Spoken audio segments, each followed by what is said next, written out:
Okay, good afternoon. So, this afternoon I'm talking about this topic. I should say that this is quite dangerous because I am by no means an expert on these things.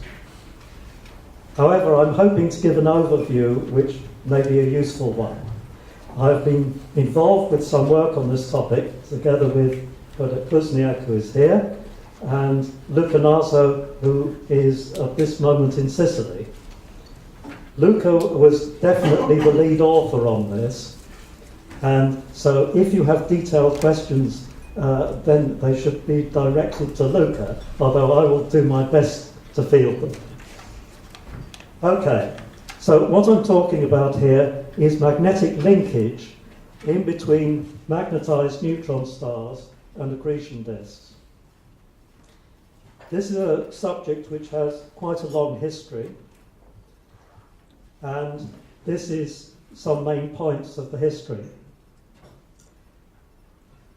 I'm going back to 1972 when there was an early discussion by Pringle and Rees, which is sort of a classical bit of this subject. In that they were emphasizing the role of the toroidal field B phi that got produced in the accretion disk. You start off with a magnetic field of a neutron star, which you imagine in an idealized way as being a dipole field. When it comes to interact with the accretion disk, if it's able to enter into the material of the accretion disk, and there was an argument in this paper about why that should be, then one would get the magnetic field wound up to give you a toroidal component. There's a twist in the magnetic field. After this, in 1979, Gosch and Lamb developed the first detailed model. The one by Pringle and Rees was a sketch. After that, 1987, Wang and Campbell, which are two independent works, calculated an improved profile for the toroidal field, and this profile is given by that, where the quantity gamma A is an amplification factor, the quantity tau D is a dissipation time scale, and there can be various mechanisms giving rise to the dissipation. BZ, vertical magnetic field, omega disk, the rotational velocity of the disk at any particular point, and omega star is the rotational velocity of the star. Now immediately from this, you see that there's a crucial point in the accretion disk, which is the co-rotation radius, where the disk is rotating at the same angular velocity as the star. If, for example, you have a Keplerian accretion disk, it's going to be rotating faster in the inner part, slower as you go out, and you're going to have some point, well, assuming that it's rotating faster than the neutron star at its inner edge, you're going to have some point where you have the two rotating at the same rate. Now, what this formula tells you is that the toroidal field is going to be going round, it's going to be dragged by the disk velocity when you are interior to the co-rotation point. Sorry, it's going to be dragged by the star when you're internal to the co-rotation point, and outside of the co-rotation point it's dragged by the disk. Am I saying that the right way around? I'm saying that the wrong way around. Let me try again. I told you I wasn't an expert in this. Inward of the co-rotation point, it's dragged by the disk. Outward of the co-rotation point, it's dragged by the star. Okay. They then calculated the torque using this expression. So what this tells you is that the part of the disk internal to the co-rotation point is tending to spin up the neutron star, and the part of the disk outside of the co-rotation point will, all things being equal, try to spin it down. And this was the picture that they had. From 1994 onwards, there were a series of MHD calculations, including also the magnetosphere of the neutron star. And these are some key papers. There's a paper by Lovelace et al., 1995, Reyes-Ruiz and Stupinski, 1996, Agobatu and Babaloisu, 2000, Zani and Ferreira, 2009, and many others. These are a few key ones. Now, the work that Luca Naso was leading was involved with the following strategy, and the latest paper of this is one that's just a month or so ago. The idea was to have a step-by-step approach to study how the neutron star magnetic field is modified by the interaction with the disk. And the idea was to start by analysing extremely simple models and then add additional features one by one, aiming along the way to gain some new insights into the mechanisms involved. And it's entirely focused on the magnetic field structure inside of the disk.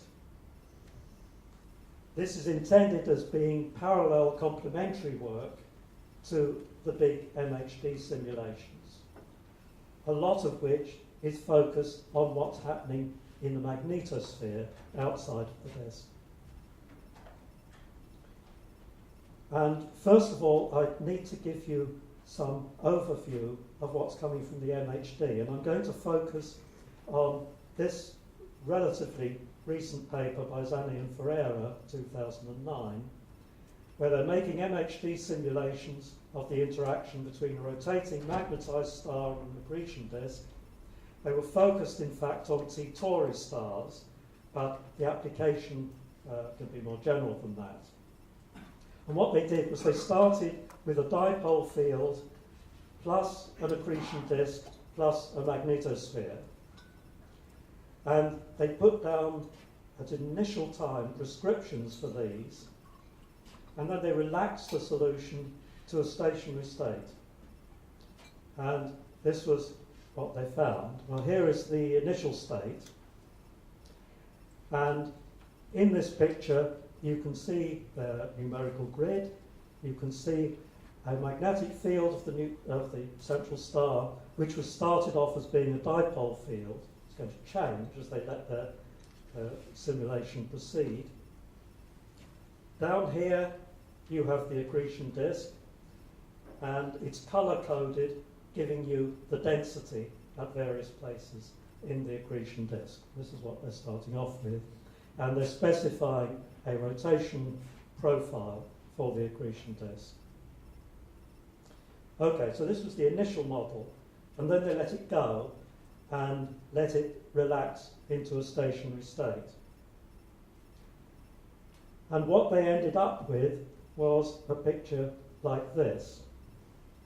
You can see that the dipole magnetic field has been distorted in the part out here. You have magnetic field lines that have been dragged outwards and eventually become open. You have outflows of matter. Up here you have this low density magnetosphere. Up here you have matter which is streaming outwards. Some of it is streaming away from the central star, these bits here, but when you get far enough out, you have matter which is also streaming away from the disk. Here you have the critical field line which is at the co-rotation radius. That's the dot dashed line. Now it's useful to blow up the picture in the central part, and here is this one, and you can see that at least for the parameters that they are using, you have the following thing. The dashed lines are showing the initial dipole field. the solid lines are showing what you've got to in a stationary state. And you see that the field lines in this inner part have got dragged in by the accreting matter. For example, this field line here was the one that started out there. Further out, you get the opposite behaviour. You have field lines that have gone outwards. Why is that? It's because you have developed a toroidal field. The toroidal field produces a pressure and it inflates the field, particularly, well, both in the disk, but particularly outside in the magnetosphere. And it's that that gives rise to the open field lines that you saw further out. This is just the innermost part. The other thing that you can see here is that the accretion flow, which originally was going all inwards towards the central object, near enough in, it's got dragged out of the equatorial plane and up along the field lines and is funneled towards the poles of the central star. So this is the sort of picture that has been seen in these simulations. And one has to make an important proviso here. There's a crucial quantity that one has to think about, which is the diffusivity, or the turbulent diffusivity of the magnetic field. And this is something which is related to the viscosity parameter by a thing called the Prandtl number. And depending on how diffusive you make it, you get a greater or lesser dragging of the field lines by the matter. It also has to do with the speed of the inflow, the accretion flow, and it's related to that by a thing called the Reynolds number. Now, there is a lot of debate about what this Prandtl number should be, and in particular there can be some problems in talking about this if you're saying that your accretion disk is represented by an alpha law. The thing becomes a little bit problematic in that case because the alpha law is phenomenological, and quite how that the viscosity of that relates to the diffusivity is a bit complicated. Anyway, I won't get into this. This is a subject of debate, exactly how this works. And Zanni and Ferreira here were looking at a particular model where you get coupling in between the disk and the central star going considerably out beyond the co-rotation radius. And this is referred to as an extended magnetosphere model. Okay, well this is background. Now the Narzo et al. Calculations start from a basic model which is like this. It ignores the magnetosphere completely. It's saying, let's suppose that we just have a dipole field outside of the disk. It's the dipole field of the neutron star. And it's vacuum outside. This is a drastic approximation, but the idea is that at least at the beginning of these calculations, Luca is wanting to concentrate on what is happening inside of the accretion disk and not what's happening outside. Later on, what's happening outside is extremely important, but the hope is to try to build up some intuition about what happens on the inside of the disk. So it's a strictly dipolar field up to the disk surfaces, the top and the bottom of it. A kinematic approximation is used, where the velocity field is specified at the initial time and is then kept unchanging. And you look to see how the magnetic field is distorted by the velocity field. This would be a hopeless approximation in the inner part of the disk, so it's not supposed to apply to that. But further out, where the magnetic field is weaker, there it can be a reasonable approximation, and was indeed used in the early work that I put on the history slide. Then you solve the induction equation for the field inside the disk. When you relax, find a stationary solution. So I've been saying there is a key role played by the turbulent magnetic diffusion heater. Okay, so here is the picture of the model. Outside of the disk, you have vacuum. In the middle, we're focusing here particularly on the situation for spin-up of millisecond pulsars. That's the particular interest here. Here you have your neutron star. Here you have the outer disk where the kinematic approximation is supposed to be good. Here, inward of a transition radius, you have an inner disk where the kinematic approximation is no longer very good, and you get the accretion flow being distorted by the magnetic field. In the end, devastatingly distorted by the magnetic field. So this transition radius is the point where it switches from one regime to the other, and where if you start with a Keplerian accretion disk, it changes to being non-Keplerian. So here are some parameters. Taking a canonical sort of neutron star, I must say slightly old-fashioned canonical neutron star, with a mass of 1.4 solar masses, radius of 10 kilometers, period of 10 milliseconds, a magnetic field of 3 times 10 to the 8 Gauss, which can be reasonable for a millisecond pulsar, and a mass accretion rate of 10 to the minus 9 solar masses per year. Those are the parameters being used. The inner edge of the disk is taken at the Alfvén radius. At that point, that's an approximation to where the disk would get disrupted.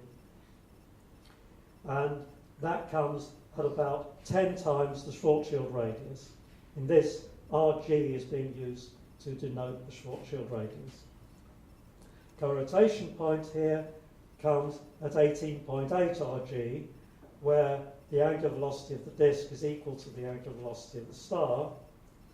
Transition radius, the end of the kinematic approximation, is at 22 Rg, and the light cylinder is very far out, 115 Rg.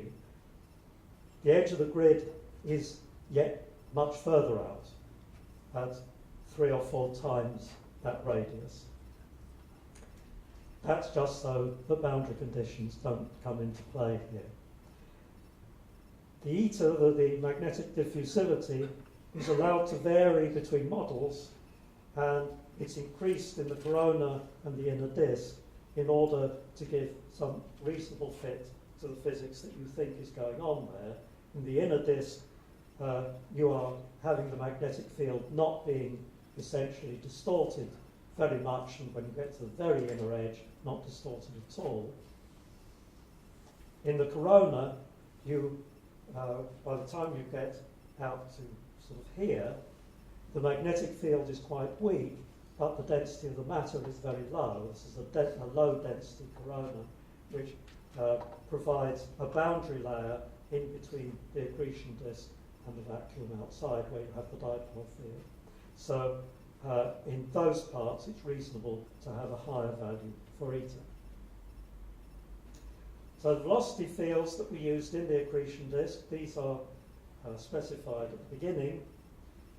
We first used the Shigura-Sunyaev velocity field, and then the thin disk model of Luzhniak and Kita.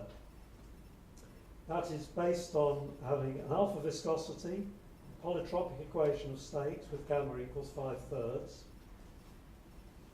3D structure of the velocity flow and of the other parameters of the disk are calculated analytically by Taylor expanding the viscous hydro equations in vertical direction, gives rise to an analytic 3D velocity field, which is entirely inward flow at the top and bottom of the disk, but could have a backflow near to the mid-plane beyond some radius in the disk. The omega in the calculations that I'm talking about here is modified away from the Luzhniak and Kita solution in the non-kinematic inner disk, so that it goes to co-rotation with the star at the inner edge of the disk. Here is the induction equation that's being solved. We're looking for a stationary solution, and I'm just putting this up to show the result. Okay. Right, now here is what has been found, and this is some sort of typical model which is taken to show how things are going. And I'm going to get to a punchline on 3 slides from here. First of all, we're looking at the poloidal field. And with the poloidal field, what one finds is that, as one might expect, this gets dragged along by the accretion flow of the disk. More or less, depending on how big the turbulent diffusion is. The turbulent diffusion is very high, hardly gets dragged at all.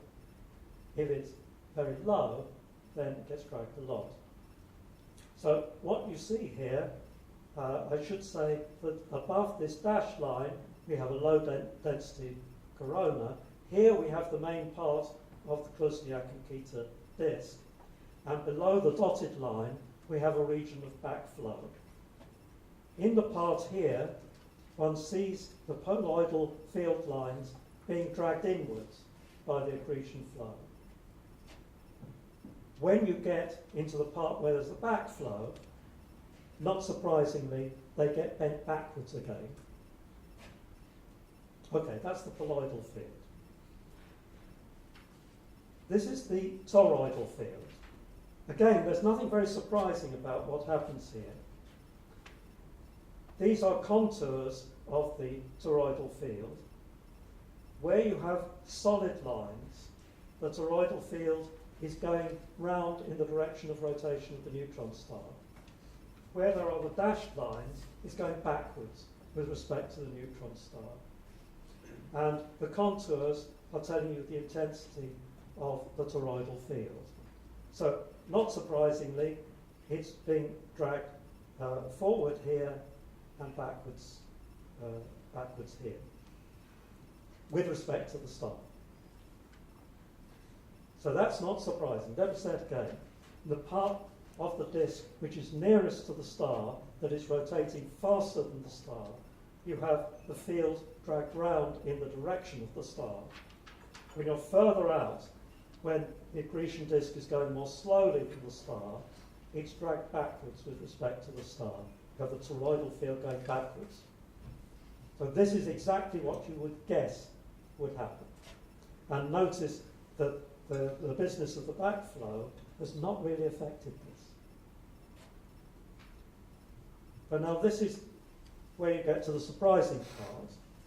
If you work out what the torque is on the neutron star, remember that before we've been saying that anything which is interior to the co-rotation radius, you're going to be you're going to be spinning up the neutron star. Anything which is outside of the co-rotation radius, you spin it down. That was the previous story. But what one sees here is that the story is more complicated than that. In particular, let's focus on the bit which is outside of the co-rotation radius, and the co-rotation radius is here. Depending on the latitude that you're at, you have some bits which are tending to drag the neutron star forward. That is the lines with the solid contours. And some parts that are dragging it back, which is what you'd expect. But it depends on the latitude, and it depends on the detailed structure of the field, both the poloidal and the toroidal components of the field. And what's being calculated here is the moment of the Lorentz force. Normally what one does is one just looks at this at the top of the disk. Here it's been calculated all the way through the disk, and it's got this rather surprising result. Now, this is a very, very simple model, but it's a warning. Okay, so here are the conclusions. The previous results indicated that regions inside the co-rotation radius give spin up, and those outside give spin down. But we're seeing a more complex picture here. Overall, it's still probably telling you the same thing. The net effect is that the parts further out than co-rotation are tending to spin down the neutron star, and the bits further in are tending to spin it up. Overall, the story is going to be similar, but it's a more complicated story than one might have thought.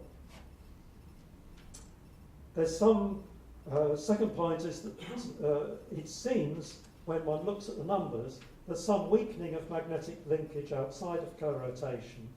The inflation and line opening seems to actually be required in order to get a successful spin-up for millisecond pulsars. Otherwise, the outer parts of the disk are stopping you spinning it up in a successful way. But obviously, this has to be looked at very, very much more seriously. It has to be linked on to the more extended calculations that we were showing in the early pictures. Present models are extremely simplified, but they give some intriguing indications, and more work is definitely needed. Thank you.